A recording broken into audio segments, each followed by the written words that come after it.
que é Sanatan Dharma? Sanatan Dharma compreende as verdades atemporais que estão enraizadas na eternidade. Elas antecedem a formação do mundo e não se confinam a nenhuma religião terrena. O Sanatan Dharma engloba de fato toda a existência manifesta. Na Índia, assume uma forma diferente de quaisquer outras religiões porque não foi difundido por nenhum mestre e expressa a substância da sabedoria revelada em tempos remotos. Os cristãos se julgam de posse da única revelação divina, a que chamam Bíblia Sagrada. Essa crença trai um entendimento equivocado da própria palavra revelação. A Bíblia, mera declaração da verdade, não logra transmitir a experiência da verdade, que é o significado autêntico de revelação. A sabedoria não se contradiz. Todos os grandes mestres alcançam a mesma visão da verdade, una e eterna, a que damos o nome de Deus. A visão divina transcende diferenças sectárias. Ela é a contemplação direta da verdade atemporal, que forma a base do Sanatan Dharma. Essa verdade lembra ao homem quem e o que ele é. Uma alma divina, indestrutível. O verdadeiro propósito da Escritura reside, pois, em mostrar ao homem como encontrar a liberdade eterna em Deus. Jesus Cristo disse a todos os que buscam a verdade: portanto, sede vós perfeitos, como perfeito é o Pai Celeste. Mateus 5:4-8. A perfeição é o objetivo de toda religião verdadeira. A perfeição é um estado de existência, não de simples crença. O Bhagavad Gita, dessa perspectiva, é uma escritura revelada que, no entanto, enfatiza a necessidade da revelação íntima, sem a qual nenhuma palavra explicará a verdade.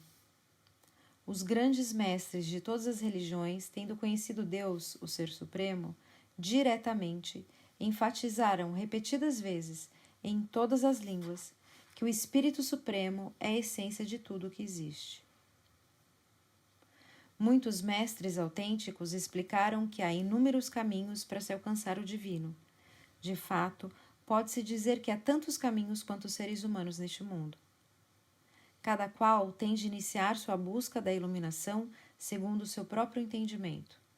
Esse entendimento, por sua vez, depende das características humanas da pessoa, que o Bhagavad Gita descreve: devoção, ação reta, meditação e sabedoria, ou discernimento.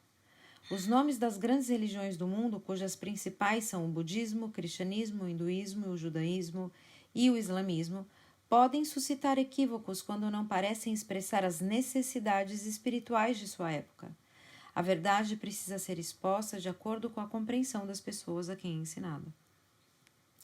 Buda surgiu num tempo em que os homens passaram a depender dos rituais védicos de tal maneira que esperavam favores divinos, repetindo cerimoniais e fórmulas orais, sem fazer nenhum esforço em prol da purificação pessoal e da autotransformação.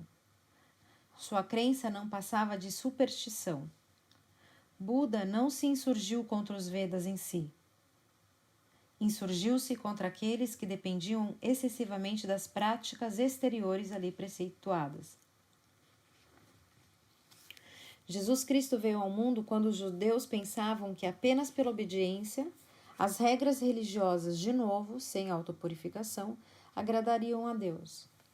Maomé apresentou-se a um povo mergulhado na idolatria supersticiosa, povo que também ele não via necessidade de autopurificação. Dentro do próprio hinduísmo, grandes mestres assumiram sucessivamente a missão de corrigir equívocos e distorções das verdades sutis do Sanatan Dharma. Swami Shankaracharya surgiu para sanar o erro, disseminando entre os budistas da época de que Deus não existe. Deus existe, declarou ele, mas sem forma eterna. Deus é Satchidananda, uma bênção. É assim que Paramahansa Yogananda traduz o termo. Sempre existe, sempre consciente e sempre nova. Em cada religião há, digamos, uma atitude valiosa para uns, insignificante para outros.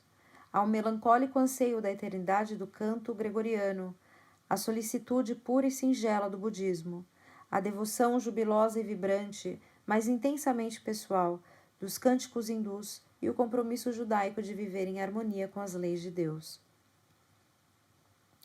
Vemos também no Islã uma submissão heróica à vontade divina. Tudo isso, de certa maneira, se inclui naquilo que Yogananda chama de romance da religião, o espírito vigoroso que induz os devotos a viver as verdades divinas sem necessariamente saber que verdades são essas.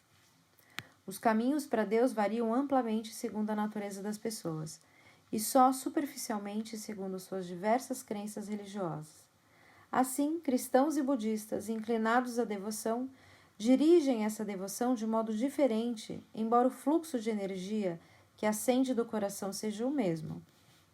As pessoas de natureza ativa e prestimosa podem servir em nome de Jesus Cristo, Buda ou outro grande mestre, mas o princípio do serviço é o mesmo, não se concentrando no eu insignificante de quem quer que seja.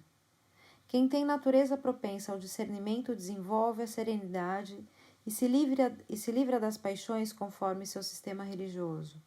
Mas, em qualquer caso, a sabedoria na atitude assumida é a de aniquilar as paixões e buscar a serenidade. Em todos os casos, pessoas devotas de diferentes religiões assemelham-se mais umas às outras do que aos membros da sua própria crença, que seguem os caminhos díspares do serviço ou do discernimento. Os monges cristãos sentem maior afinidade natural com os monges budistas ou hindus do que com seus colegas de mosteiro. As preces e a música, a dedicação ao próximo e as atitudes calmas da sabedoria desapaixonada cruzam a barreira aparente das diversas crenças religiosas dentro de cada grupo com mais facilidade do que com as diferenças entre correligionários. Um aspecto verdadeiramente impressionante no Bhagavad Gita é sua universalidade. Quaisquer que sejam as necessidades de um dado povo ou época, essa grande escritura fala a todos do patamar mais elevado. No hinduísmo como um todo, nenhum aspecto da verdade é rejeitado.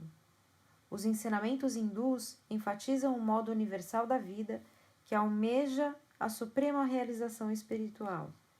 Esses ensinamentos se preocupam muito mais com a prática do que com a crença, descrevendo a luta de cada ego em sua longa ascensão da ignorância para a luz da autorrealização. E aqui em autorrealização tem um asterisco que ele explica a seguir. Eu vou ler e depois a gente volta para o texto. A palavra autorrealização traduz de self-realization, termo com o qual Paramahansa Yogananda designava em inglês a libertação absoluta ou moksha. Não se refere à realização das vontades e desejos individuais, nem mesmo à realização ou atualização de todas as potencialidades humanas, mesmo as mais elevadas. Designa, isto sim, a gnose, jnana, atual e plena da identidade absoluta entre a alma individual, Jivatma, e o si mesmo ou eu universal, Paramatma. Portanto, não é o estado psicológico, mas um conhecimento que impregna definitivamente todo o ser e que, segundo a tradição hindu, pode ser obtido inclusive por animais e seres inanimados. Em outros livros publicados pela editora Pensamento, o mesmo conceito foi traduzido pela expressão realização de si mesmo. Portanto, o ensinamento do Gita não é especificamente hindu, é todo abrangente. Ele não apenas se mostra isento de quaisquer laivos de sectarismo, como revela às pessoas, que até suas experiências mundanas poderão, ao fim, ajudá-las espiritualmente. Talvez ao cabo de inúmeras vidas, tecendo os fios da variada experiência humana Na vasta tapeçaria que compreende a história da jornada de cada alma rumo à perfeição definitiva em Deus, é que essa jornada enfrenta inúmeras voltas e desvios. Só uma coisa pode apontar o rumo certo: a estrela guia da divindade que existe em cada um de nós. O Bhagavad Gita nos orienta numa direção universalmente verdadeira. Então, a gente chega aqui ao fim do capítulo 2 e a gente se vê no próximo podcast.